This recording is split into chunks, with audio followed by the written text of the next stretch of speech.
L'univers recèle d'innombrables mystères. Nous aspirons à les percer. Pourtant, le temps reste notre plus grand adversaire. Il avance inexorablement. Mais que se passerait-il si nous pouvions arrêter le temps? Que se passerait-il si nous pouvions tromper la mort elle-même? C'est la promesse alléchante de la cryogénie. C'est un voyage vers l'inconnu, un acte de foi dans l'étreinte glaciale de la préservation. La cryogénie murmure un futur où la mort pourrait ne pas être la fin. Imaginez-vous vous réveiller des siècles plus tard, votre conscience ravivée dans une nouvelle ère. Les possibilités sont aussi vastes que le cosmos lui-même. Mais est-ce simplement de la science-fiction ou pourrait-elle devenir réalité? Explorons le monde de la cryonie et découvrons le potentiel de la congélation du temps. La cryogénie est l'étude des températures extrêmement basses. Elle explore le comportement des matériaux lorsqu'ils sont soumis à ce froid intense. Au cœur de la cryonie se trouve le principe de la préservation de la vie par la congélation. En refroidissant un corps à des températures ultra basses, l'activité cellulaire et la décomposition sont effectivement stoppées. Le processus implique le remplacement des fluides corporels par des agents cryoprotecteurs. Cela empêche la formation de cristaux de glace qui peuvent endommager les tissus délicats. Le corps est ensuite refroidi à moins 196 degrés Celsius, soit moins 320 degrés Fahrenheit, et stocké dans un réservoir spécialisé rempli d'azote liquide. Cet état de vie suspendu vise à gagner du temps en préservant le corps jusqu'à ce que les progrès de la technologie médicale permettent potentiellement d'inverser la cause du décès et de réanimer l'individu. Le voyage vers la cryoconservation commence au moment du décès légal. La vitesse est cruciale pour minimiser les dommages cellulaires. Une équipe est en attente, prête à commencer le processus de cryoconservation immédiatement. Le corps est refroidi à l'aide de bains de glace et un soutien cardio-pulmonaire maintient la circulation sanguine. Des cryoprotecteurs sont introduits pour empêcher la formation de cristaux de glace. Le corps est ensuite refroidi à moins 196 degrés Celsius, soit moins 320 degrés Fahrenheit, et placé dans un récipient de stockage cryogénique. Ces récipients sont logés dans des installations spécialisées aux États-Unis et dans d'autres pays.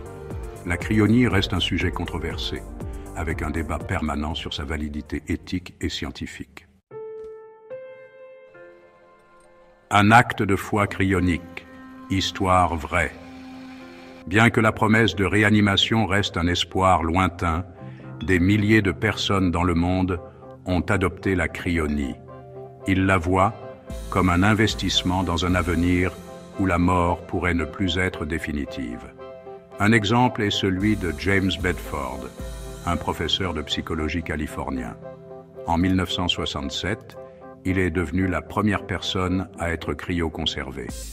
Son corps reste en stockage cryonique à la fondation Alcor Life Extension en Arizona, un témoignage de sa croyance au potentiel des technologies futures. L'histoire de Bedford, ainsi que d'autres comme lui, souligne le désir humain persistant de transcender nos limites mortelles.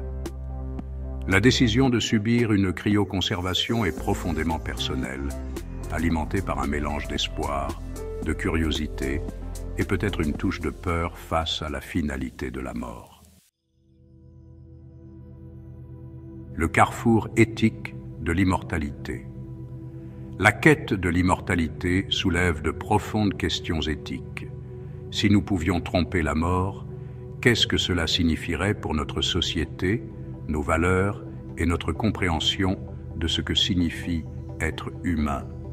Cela exacerberait-il les inégalités existantes, créant un monde où seuls les riches pourraient se permettre de prolonger leur vie indéfiniment? De plus, la possibilité d'une réanimation dans un futur très différent soulève des questions d'identité et d'appartenance. Un individu ressuscité se sentirait-il comme un étranger dans un pays étranger, déconnecté de son époque et de ses proches? Ce sont des questions complexes qui nécessitent un examen attentif alors que nous continuons à repousser les limites de la science et de la technologie. La cryogénie se situe à l'intersection de la science-fiction et de la possibilité scientifique.